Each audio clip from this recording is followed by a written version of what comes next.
Sziasztok! Ebben a videóban az elektromos kuktáról szeretnék egy kicsit bővebben beszélni. Már 2 videó kiment a csatornámra elektromos kukta receptekkel. Azt hiszem, hogy olyan címmel találjátok, hogy egy hét az elektromos kuktámmal, de belinkelem nektek, ha érdekel. De nem beszéltem talán ezekben a videókban egy kicsit átfésültebben arról, hogy milyen az elektromos kukta, és hogy miben különbözik a hagyományos kuktától, úgyhogy ha érdekel titeket, akkor tartsatok velem. Az elektromos kukta, ahogy a neve is mondja, elektromos áramot használ, és a hagyományos kuktához hasonlóan zárt térben, nagy nyomáson főzi meg az ételt. Főleg abban tér el a hagyományos kuktától, hogy a funkciói eleve adottak, nem kell nekünk megnézni, hogy elérte már a megfelelő nyomást a kuktánk, és hogy a hőfokot állítsuk, hanem a különböző funkciók be vannak állítva rajta, a különböző nyomások, például a rizset szeretnék készíteni, vagy levest, vagy gabonafélét, vagy csirkét, bármiféle más húst, vagy hüvelyeseket, ezek a funkciók adottak, ezért nem kell annyit babysittelni idézőjelbe a kuktánkat, emiatt nagyon kényelmes. Amellett, hogy automatikusan szabályozza a nyomást, a hőmérsékletet, amellett még több funkcióval is rendelkezik, mint a hagyományos kukta. Ez egy multifőző, több mindent tud. Lehet benne rizset is főzni, lehet benne joghurtot készíteni, lehet benne lassú főzni, ha bár én a lassú főző funkciójával nem voltam megelégedve. Lehet benne sütni, párolni, dinsztelni, lehet benne újra melegíteni és nyomás alatt is főzni, emiatt nagyon sokoldalú. Egy másik jellemzője az elektromos kuktának az, hogy van időzítő és melegen tartó funkciója, be lehet állítani, hogy mikor induljon el, hasonlóan a többi háztartási gépünkhöz is, mint a mosógéphez. Tudom, hogy sokan használják ezt, én szoktam ennél is használni, hogyha reggelre szeretném, hogy megfőjön a köleskása vagy a zapkása, amire lejövünk, akkor este oda teszem az edényébe, és beindítom, hogy 8 óra múlva induljon el, és készen fogad reggel a főtt étel, és hasznos a melegen tartó funkciója is, viszont rá kell számolni akkor azt, hogy az étel jobban elfő, esetleg kevesebb időt adni az adott ételnek. Az elektromos kuktának emellett még vannak biztonsági funkciói is, magától kikapcsol, vagy túlnyomás védelem is van rajta, úgyhogy a kényelemről szól, manapság minden a kényelemről szól, az elektromos kukta mindenképp erről. Az én kuktám Koszori márkájú kukta, azért ilyen, mert 8 éve, amikor ezt vásároltam, akkor az Instant Pot kezdte virágkorát élni, akkor jelent meg, és eléggé sok pénzbe került, ez negyed annyiba került. Arra figyeltem csak oda, hogy olyat vegyek, aminek a belseje nem teflonos, szerettem volna ilyen rozsdamentes acélt venni, és szinte mindent tud, amit az Instant Pot. Persze, ha most vásárolnék, akkor lehet, hogy inkább azt vennék. Szegényt ezt már lejtettem, és látszik is rajta a 8 év folyamatos használat. Itt egy kicsit a szelepjét megütöttem, de szeretem, és újra venném, hogyha nem lenne most még kuktám. A hagyományos kuktához hasonlóan be kell tenni ezt a szilikongyűrűt a belsejébe, be kell illeszteni, csak így tud kialakulni a nyomás. Persze vannak receptek, amik nem nyomás alatt készülnek el, ahhoz nem kötelező betenni ezt a szilikon gumit, de ahhoz, hogy nagy nyomással főzzünk, ahhoz kell ez is. És áram alá teszem, hogy lássátok, hogy milyen funkciói vannak. Be kell kapcsolni. Itt vannak a funkciói, a Start gombbal kezdjük, és a menü gombbal választjuk ki, hogy melyik funkciót szeretnénk, rizs, joghurt, leves vagy zapkása, gabonafélék, lassú főzés, sütés, párolás, drinsztelés, újra melegítés, szárnyas, hüvelyes, vagy bármiféle más pörkölt és hús. Ezeknél a funkcióknál adott az időtartam, lehet, hogy képernyőn nem látszik. Itt most a hús funkciónál 40 percet mutat. Persze időnek kell eltelnie, amíg felépül benne a nyomás, úgyhogy rá kell számolni még egy 5-10 percet is, mikor milyen mennyiséget főzünk, és milyen vízzel dolgozunk, több mindentől is függ. Adnak hozzá egy ilyen kis lecsapoló edényt, amit ide kell tenni az oldalára, néha folyik belőle ki, folyadék, pára lecsapódik, és azt ide gyűjti ebbe. Az enyémnek van egy ilyen füle, hogy ki lehessen vinni, arrébb lehessen tenni, hogyha valaki szeretné kint kiengedni a gőzt benne, de azért óvatosan kell vele bánni. Az elektromos kuktához lehet kapni külön is tartozékokat. Nekem pont úgy alakult, hogy van 2 szilikongyűrűm, és nagyon hasznos, sokszor jól jön. Az első modell hibás volt, amit küldtek, és megtartottam belőle a tálat és a szilikongyűrűt, úgyhogy van hozzá 2 edényem és egy plusz szilikongyűrű. Ezt zapkásához szoktam használni, vagy bármiféle gabonához, amit édesen szeretnénk elkészíteni, mert a húsos szilikongyűrű ez erősen megtartja a szagot, és át tudja járni az ételt, úgyhogy ha egyéb hozzávalót nem is, de szerintem 2 szilikongyűrűt érdemes tartani egy kuktánál. Ehhez a kuktához még jött egy párolóláb is, amit zöldségek párolásához lehet használni. Én szoktam még használni tojáshoz is, hogyha rakott krumplit készülök főzni, akkor alól teszem a krumpli tetejére a tojást, hogy az csak éppen párolódjon, vagy ha nem is, akkor csak a tojást ráteszem a krumplira, de használom még más edényeknél is, nem csak a kuktámban, de ez kifejezetten arra lett tervezve. Ezt csavarral le lehet szedni, ezt a kis kiálló részét, hogy teljesen sima legyen, ha valaki úgy szeretné, beletalál épp a kuktámba.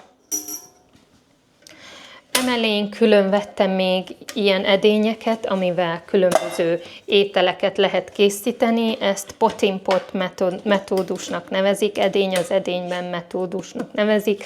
Alól lehet rizset főzni, felül lehet babot főzni, vagy lencsét, és tökéletesen belefér az edénybe. Mindig oda kell figyelni, hogy legyen víz, az edényben legalább egy csésze víz legyen benne, hogy ebből fel tudjon épülni majd a nyomás. Előző videómnál volt, aki írt, hogy nem tudja elképzelni, hogy ez a méret, hogy elég a mi 7 tagú családunknak, de eddig elég volt. Csontlét szoktam főzni, akkor színültig teszem, vagy hogyha tört passzújt pürésétek, főzök benne, akkor is teletöltöm, de mondjuk, hogyha pörköltet készítek, akkor biztosan nem lesz felénél telibb.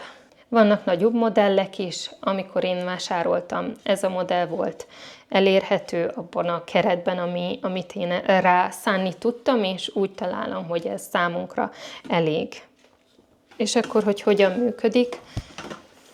Először is a szilikongyűrűt behelyezem, beleöntöm a vizet, legalább egy csészényit ajánlanak beleönteni. Lefedem, és az enyémről már lekopott, hogyha elfordítom, itt volt egy kis jelzés, hogy a 2 nyílnak találnia kell, és itt beállítom a funkciót. Legyen akkor rizs a legelső, megnyomom a Start gombot, és elkezd a nyomás benne kialakulni. Körülbelül eltelt 7-8 perc, amíg elérte a nyomást, amiatt is szerintem, mert az enyém hajlamos elengedni a gőzt itt oldalt, de addig használom, amíg működik. és aztán most kezdi a visszaszámlálást. A kinyitásnak kétféle módja van, vagy egy gomb segítségével elengedjük a nyomást belőle, vagy megvárjuk, míg a nyomás szépen leülepszik, elmegy magától, és olyankor már nincs mit kiengedni. A hagyományos kuktánál hideg vízbe lehet tenni, és akkor ez a nyomás szépen magától elől egy olyan 10 perc, 15 perc alatt, de itt is, ha várunk 10-15 percet, akkor már lehet, nem lesz mit kiengedni. És vannak ételek, amiknél azt ajánlják, hogy hagyd, hogy magától szépen kihűljön, és vannak olyan receptek, amikor nem tudunk várni, és azonnal ki kell engedni a nyomást. Nálam ez a gomb az, amit ha lenyomok, akkor elkezd a gőz kijönni belőle, és hogy ne kelljen állandóan ezen a gombon tartsam az ujjamat, bedugok a gombhoz egy ilyen kis inox tölcsért, rozsdamentes tölcsért, ami pont betalál a vékony részével ide a gombba.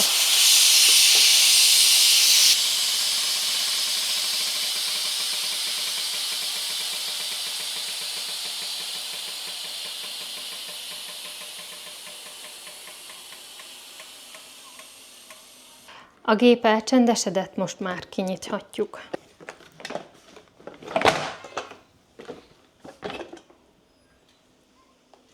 Ilyenkor ez a gumigyűrű megdagad, és egy kicsit ki is ugrik a helyéről, hogyha rögtön vissza szeretnénk indítani, akkor oda kell figyelni rá, hogy ez a szilikongyűrű, ez jól be legyen illesztve ide a keretbe.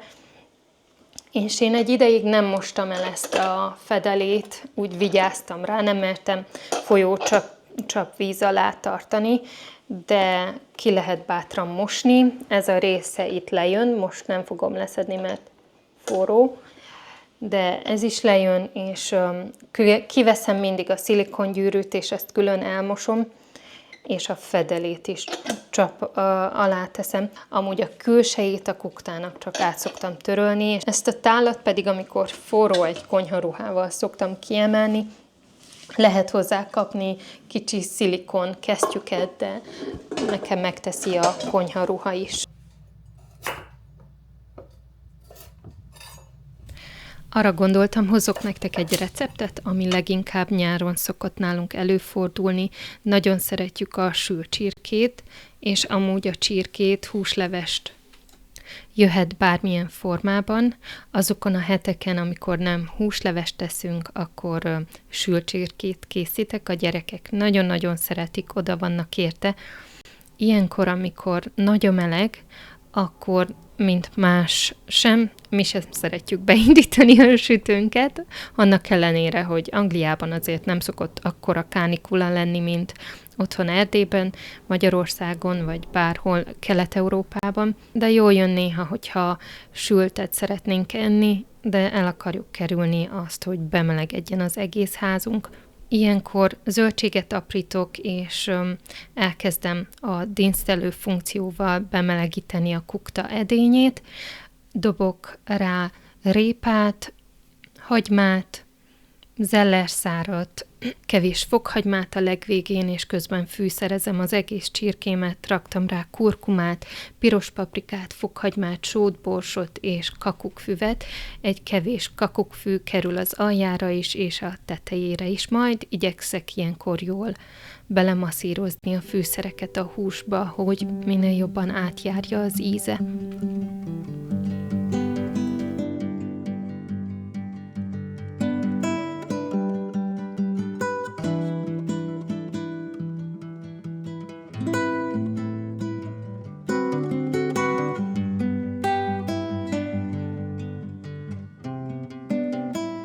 Miután egy picit megdinsztelődtek a zöldségek, jön rá a csirke, a kakukkfű a tetejére is egy csészényi víz. Ebből kell majd a nyomásnak kialakulnia. A csirke így szinte párolódik, inkább mint fő, mert nem lepi el a víz, úgyhogy nem kell attól félni, hogy nagyon-nagyon vizes lesz. Ilyenkor még szoktam sózni, borsozni, és lefedem.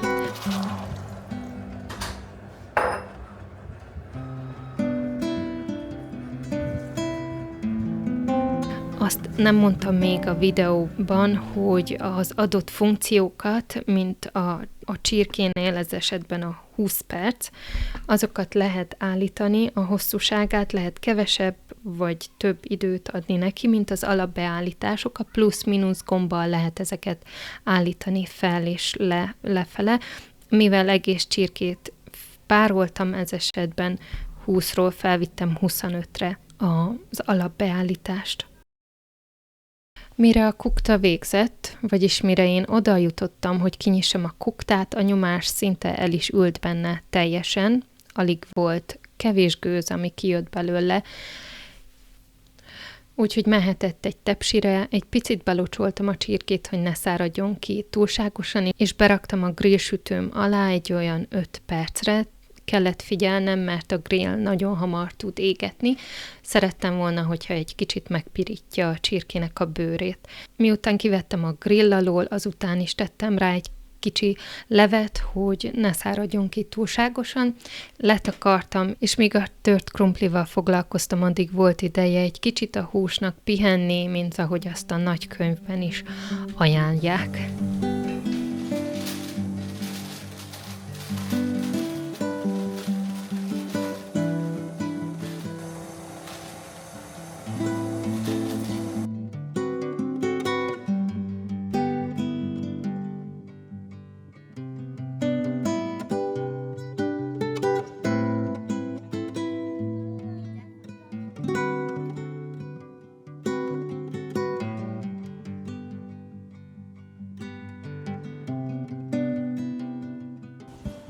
Remélem tetszett nektek ez a videó, hogyha igen, akkor kérlek nyomjatok egy lájkot. Hogyha van kedvenc receptetek, amit mindig a kuktában, elektromos kuktában szoktatok megfőzni, megírhatjátok, vagy hogyha bármilyen kérdésetek van az elektromos kukta használatát illetően, írjátok meg, és megpróbálunk egymásnak segíteni, válaszolni. Köszönöm, hogy velem voltatok, legyen nagyon szép napotok, sziasztok!